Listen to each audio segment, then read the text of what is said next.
Halo semuanya, hari ini final game pertandingan MU versus Brighton and Hove Albion. Skornya 3-0, yang cetak gol itu Mbeumo Dorgu Bruno Fernandes. Kalau dari skor dan cuplikan gol, teman-teman bisa nonton di YouTube, YouTube-nya MU sendiri atau YouTube-nya Premier League atau YouTube-nya beIN Sport ada. Tapi kita akan lihat bahas yang tidak ada di cuplikan tersebut. Kan cuplikan hanya 3 menit. Jadi pertandingan kali ini kemenangannya ini sangat MU ya, ini MU banget.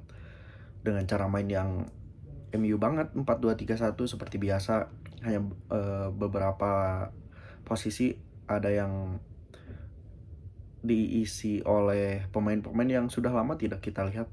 Ada Mazraoui, terus Mason Mount, mulai dari starting line up, biasanya dia dari bench. Terus si Dorgu mulai dari starting. Itu praktis seperti MU pada umumnya yang kita lihat 4-2-3-1. Bruno ada di attacking midfield, dua pivotnya hanya ganti, biasanya Casemiro, Casemironya diganti Mason Mount, dengan cara bermain yang seperti biasa. Intinya pada saat MU menang 3-0, MU itu bermain efektif, jujur aja efektif. Kalau dari penguasaan bola lebih banyak Brighton, tapi MU itu lebih efektif. Dia mungkin banyak sih peluang emas, bisa sampai 6 atau 7, tapi yang jadi gol 3. Ini bukan penyerang MU-nya yang kurang tajam, kiper Brighton-nya bagus. Ada kiper yang itu kiper muda lah, kiper Brighton itu umurnya mungkin 23 tahun. Dia jadi penyelamat, sumpah dia jadi penyelamat. Mungkin kalau kipernya bukan itu, mungkin bisa nambah jadi 4 gol gitu. Bukan 3-0 tapi 4-0. Padahal ini laga away kan, di kandangnya Brighton and Hove Albion. Biasanya kan kita tahu Brighton itu bermain lebih apa ya, seperti lebih taktis, lebih sistematis, pemain terorganisir. Mungkin kalau di pertandingan ini Brighton itu kurang termotivasi. Dia tuh nggak ada motivasi sama sekali untuk memenangkan pertandingan. Jadi kurang gitu loh, kurang semangatnya, gritnya kurang.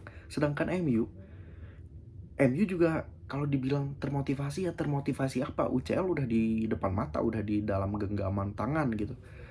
Tapi kalau MU bermain tanpa beban, jadi sangat diuntungkan oleh kondisi. Nah, setelah MU cetak 3 gol, udah dari situ MU tuh tenggelam. Entah Carrick yang meminta pemain untuk bermain bertahan, tapi pokoknya setelah mungkin menit 50, menit 60, MU sudah unggul 3 gol, MU itu jadi praktis bertahan.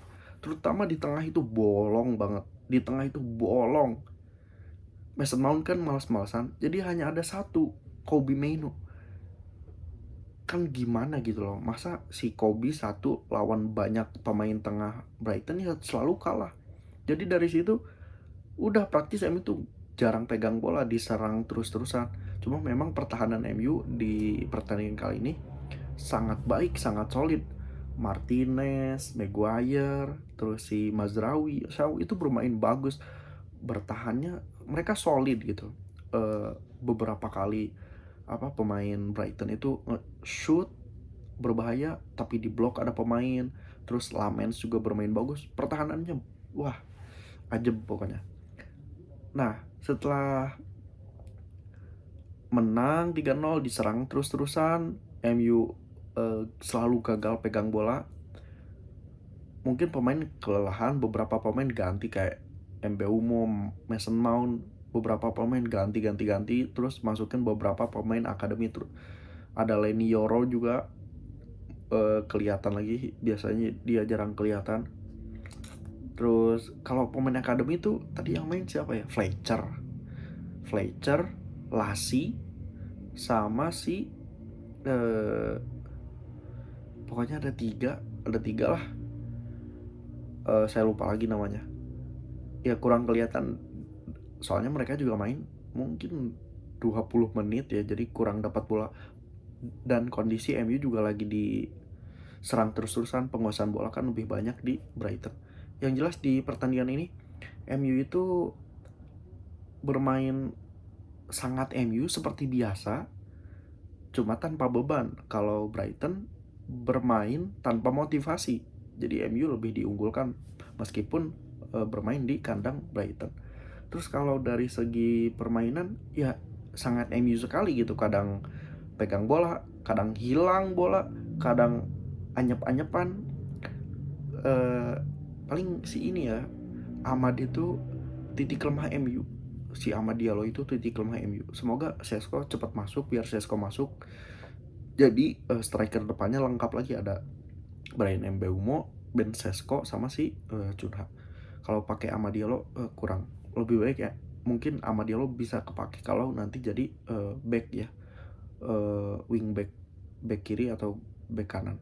Nah kalau buat musim depan, coba nanti kita akan lihat apakah MU berkembang di pramusim. Di pertandingan pramusim kan biasanya ada apa ya, turnamen gitu pramusim, atau ada ini laga-laga persahabatan. Mari kita lihat. Terus MU bakal datangin siapa aja. Jadi kita akan lihat perkembangan MU. Yang jelas kalau MU bermain dengan standar segini, dengan segala hormat ke Carrick dan segala hormat kepada seluruh pemain, ya ini masih di bawah level UCL. Kalau di UCL bermain dengan yang ditampilkan MU di musim ini, jelas sih kemungkinan besar MU akan kesulitan.